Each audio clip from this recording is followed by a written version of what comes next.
সারা দেশে 2024 সালের জুলাই গণঅভ্যুত্থানের পর থেকে বাংলাদেশিদের জন্য পর্যটক ভিসা বন্ধ রেখেছে ভারত। চিকিৎসা ও উচ্চশিক্ষা সংক্রান্ত ভিসা দেওয়া হচ্ছে, তাও আবার সীমিত পরিসরে। ফলে ভ্রমণ, কেনাকাটা বা চিকিৎসার জন্য বিকল্প খুঁজছে বাংলাদেশিরা। এর মধ্যে থাইল্যান্ডের দ্য রয়্যাল থাই এম্বাসি বাংলাদেশিদের জন্য 2 জানুয়ারি থেকে ই ভিসা চালু করতে যাচ্ছে। ফলে 2 জানুয়ারি থেকে ঘরে বসে অনলাইনে আবেদন করে 10 দিনের ভেতর ভিসা পেতে চলেছে বাংলাদেশি সাধারণ পাসপোর্টধারীরা।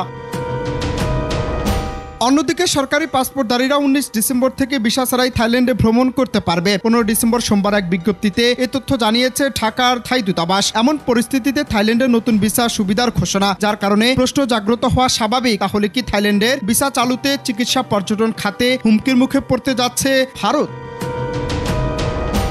আবার মাত্র 6 ধাপে ঘরে বসেই অনলাইনে সম্পূর্ণ করা যাবে থাইল্যান্ডের ভিসা প্রক্রিয়া। নতুন এই ব্যবস্থার মাধ্যমে আবেদনকারী ভিসা পেয়েছেন কিনা তাও ইমেলের মাধ্যমে জানা যাবে। 10 কার্যদিবসের মধ্যে ই ভিসা প্রক্রিয়াকরণ শেষ হবে। ফলে মোটামুটি 2 সপ্তাহের মধ্যেই ইমেল চলে আসবে ভিসা কনফার্মেশন ডকুমেন্টস। ইমেলের পাঠানো ভিসার অনুলিপি প্রিন্ট করে থাইল্যান্ড প্রবেশের সময় ইমিগ্রেশনে দেখাতে হবে।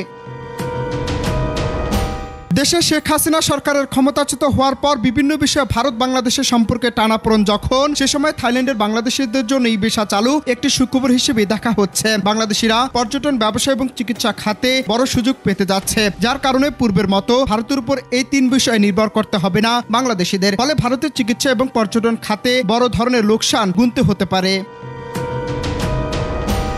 অন্যদিকে উল্লেখযোগ্য আছে যে বিগত দিনে বাংলাদেশিরা যখন ভারতে চিকিৎসা, পর্যটন কিংবা ব্যবসা খাতে যেত, তখন তাদের আচরণ খুব একটা স্বাভাবিক ছিল না। কিন্তু তার পরিপ্রেক্ষিতে মালয়েশিয়া, সিঙ্গাপুর কিংবা থাইল্যান্ড এসব ক্ষেত্রে বাংলাদেশিরা ব্যাপক আপ্যায়নের মধ্য দিয়ে তারা তাদের কার্যক্রম পরিচালনা করতে পারছেন, যার কারণে ভারত ছেড়ে ভিন্ন দেশের প্রতি ঝুঁকছে বাংলাদেশিরা।